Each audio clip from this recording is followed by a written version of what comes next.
Good morning, everyone. I haven't done a video for a while, and I have a bit of free time this morning, so I thought I would go ahead and comment via video and pretend I'm Pete again. I haven't heard from him lately, but I did hear he's got a job. Anybody know anything more? We start out here with Vicky's lovely image. And as I read the credits, she's used this from that, and she kept talking about a tree, and I couldn't see any tree, not even on my phone, which is lighter than my computer. So I had to go ahead and lighten things up a little bit. I ran it through Camera Raw, and sure enough, now I can see if I actually overexpose it a lot. Now I can see the tree shadow, but anyways, I had to be able to see what was going on, so I lightened it. And actually, I like the background like this.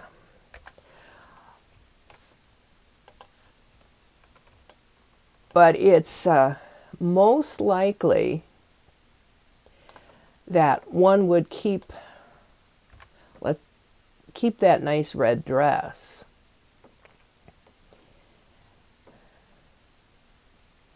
From showing, or from getting too dark here. Now I'm just doing this roughly, way too rough.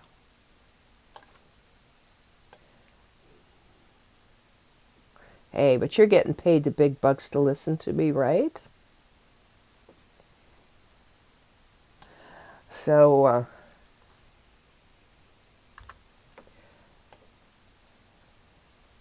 I want it, whoa, I want it rough. I dislike working with a soft brush on masking. I generally cheat just a little bit.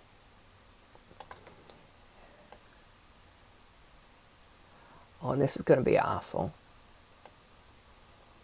Anyways, I generally cheat just a little bit, and I go up to my properties panel. I use a hard edge brush, and I go up to my properties panel, which I promptly messed up, and I just changed the feather just a little bit.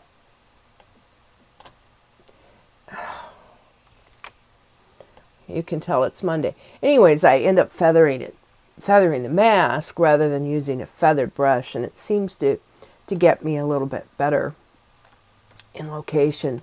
Now, I think this particular mask is it's still too dark, so I would probably lower its density a little bit and still have that nice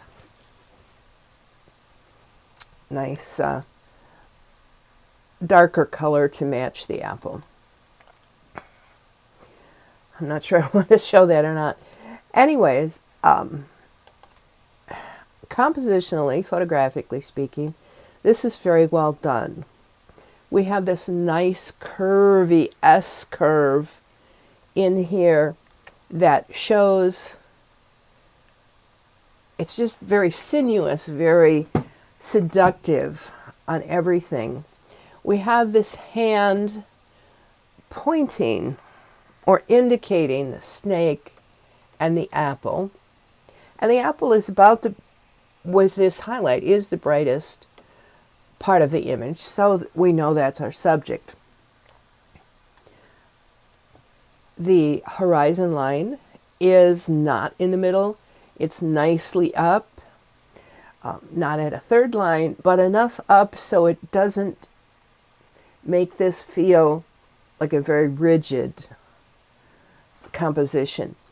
I think the tree is interesting.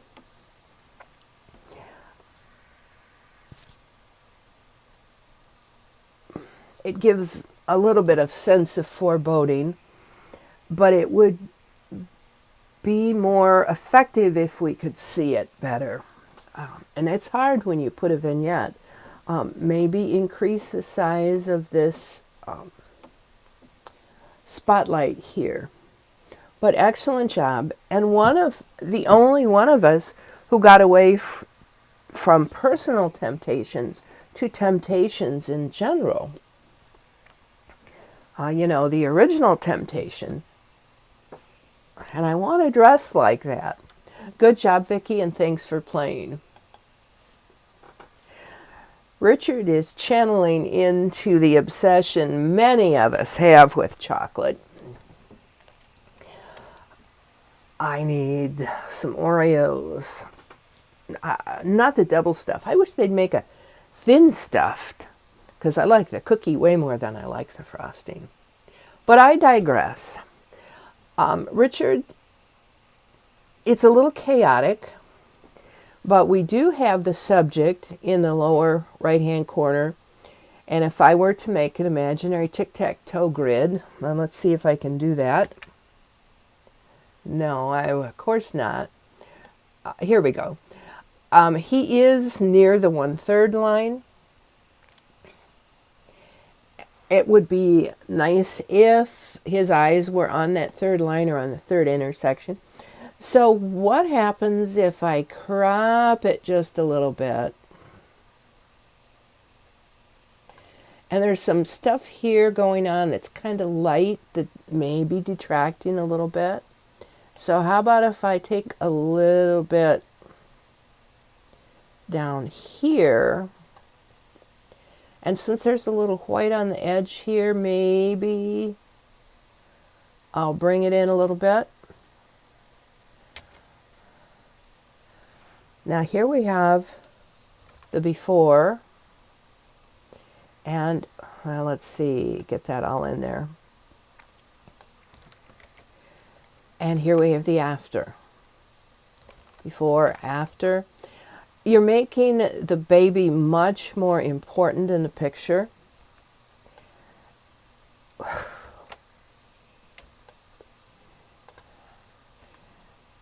You're getting rid of some of this distracting stuff along the edges. Another thought that you might try is a vignette. And the easiest way to do a little vignette is to make this a smart object and then go up to Camera Raw and go to their effects. And then they have a post-crop vignetting. I personally I like color priority better than highlight priority. But we can darken those edges just a little bit. I usually add a bit of a feather, and you can change the roundness. You probably already know that. That'll just get the very corners, and this makes it perfectly round. But since the subject is off center, we have to be careful on what we do.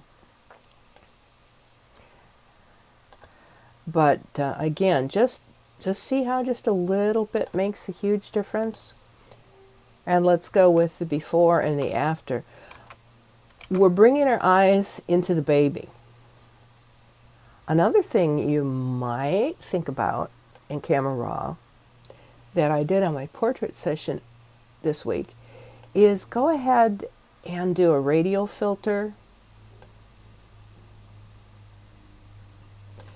over the subject's head. And I'm going to kind of move it around a little bit. Now, I don't know if he really has red hair or it's just a change in the lighting. What I've done here is I've added a little bit of light, a half stop of exposure. And because of his red hair, which looks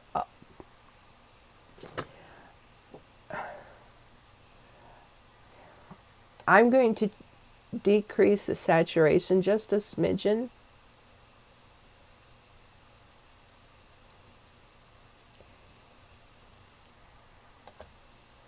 And then I'm going to come back and I'm going to see if taking down the vibrance might help. Nope, that doesn't do any good.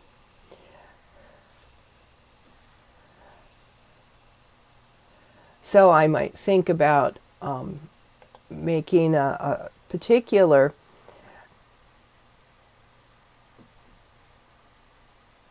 adjustment right here with, and I'm going to double click right here to set everything to 0 except the saturation. And then I can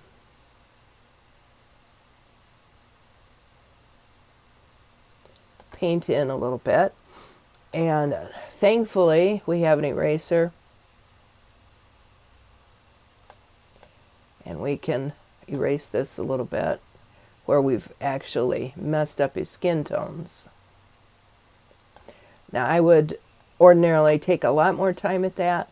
I'm just roughly telling you. But that's another something you might think about, is highlighting a face to make sure it's the most important stuff. I like the way you've blurred the chocolate in the background. Although there are still some areas that could use a little work, just because it's those light areas are distracting. So I'm just going to do a quick heal and clone on a separate layer. Always work on a separate layer. And then I can adjust the opacity of that to get rid of some of these extra bright stuff and make it just a little more less confusing, less jarring on the eyes, perhaps, would be a better way to put it.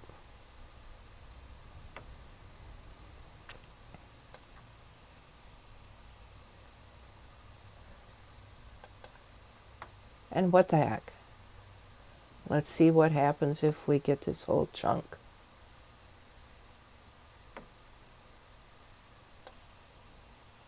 Yeah,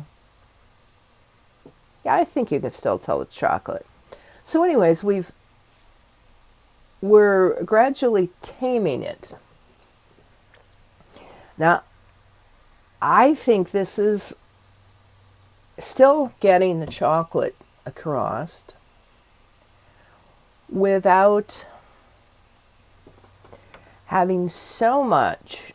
Now let's go back to here. This is how we opened it.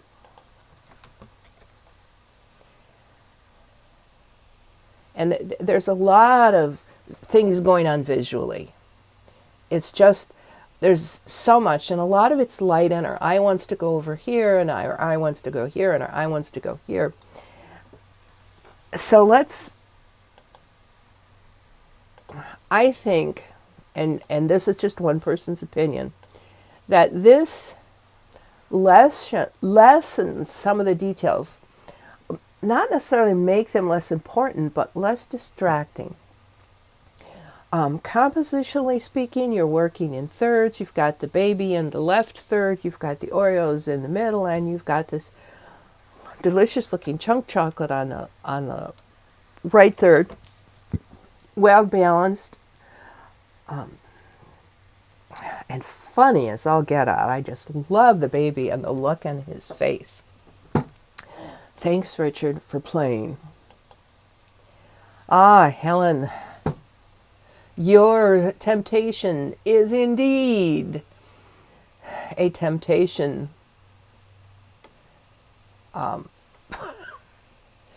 Truly. Although I'm not sure that you need the apostrophe in your label.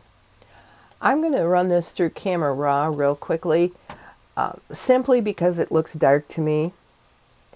I'm going to bump up the clarity because I almost always do. And then I'm going to open up those shadows a little bit.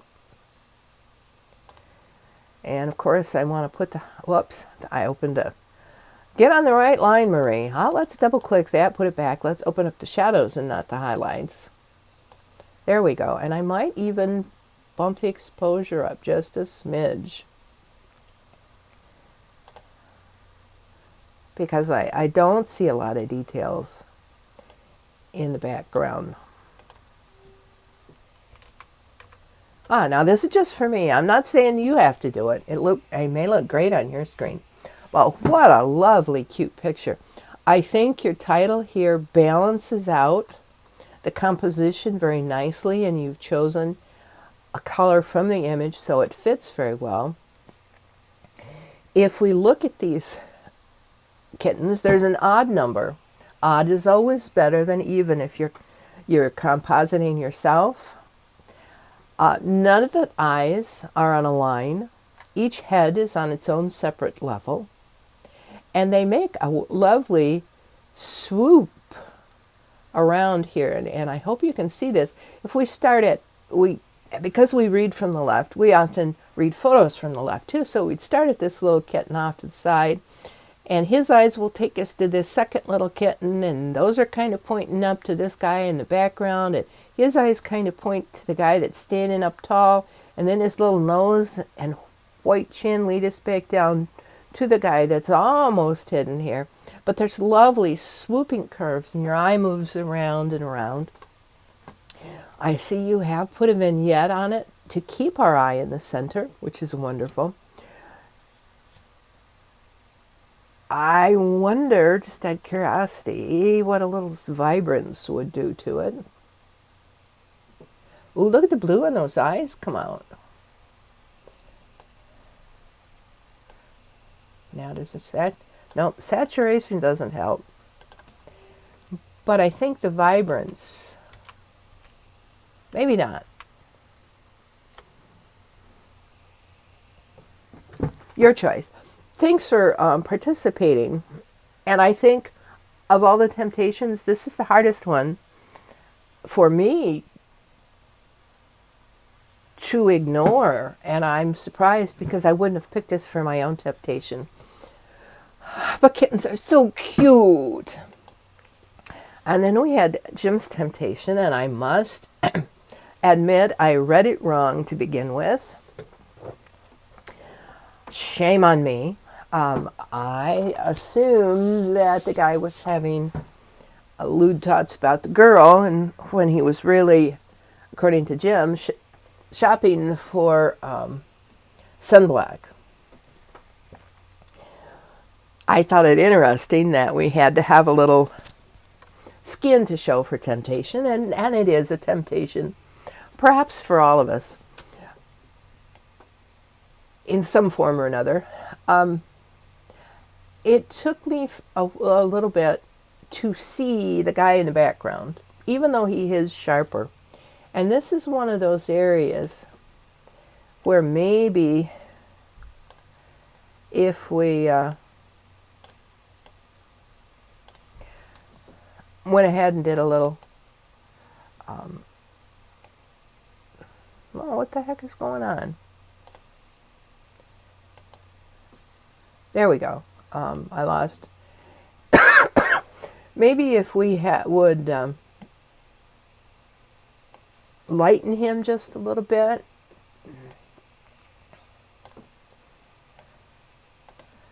In that area, maybe that would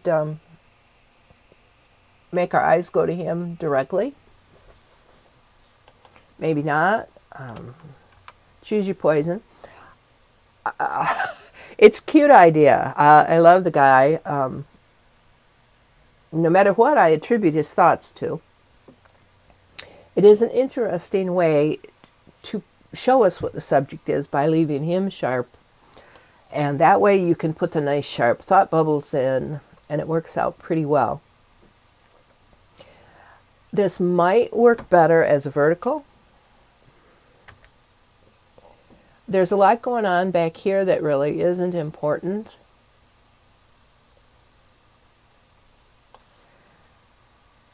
And we don't need a lot of this to the right.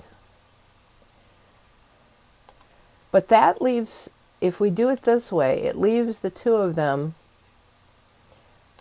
both on a third line, which is technically a stronger composition than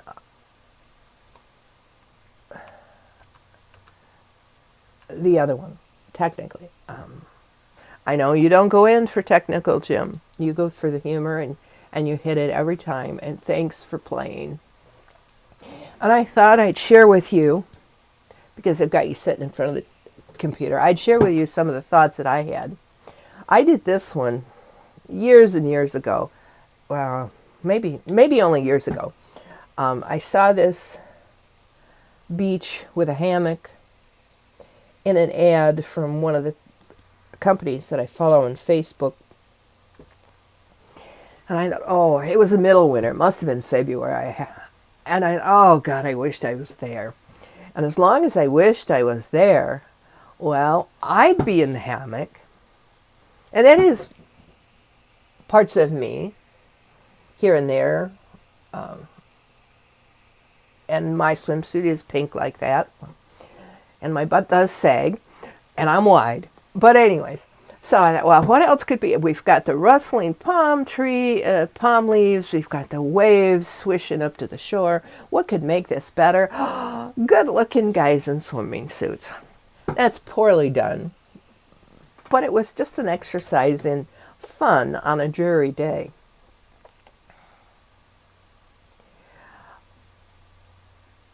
I also did this one, the desk and the computer, because given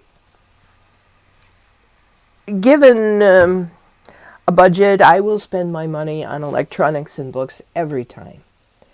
I very seldom will indulge in other things.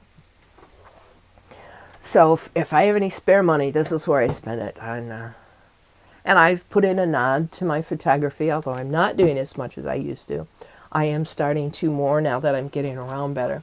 So anyways, this one was kind of interesting, and I had fun playing off the mirror and the mirror and the mirror and so on and so on. But I took it to just the 2 iterations. That was plenty enough. And I also did this one, which again is me in an electronics store going wild, and a kind of a cute guy there, and oh gosh, the electronics store sells books, all right, and I see we have a little problem here on this mask. I've got a line that shows, and I also put in a bag of camera equipment, because that's electronics. I'll spend for that. So anyways, I just wanted to show you the fun things that I tried. And thank you, Vicki, for being our title shot. Have a wonderful week, and I will see you later.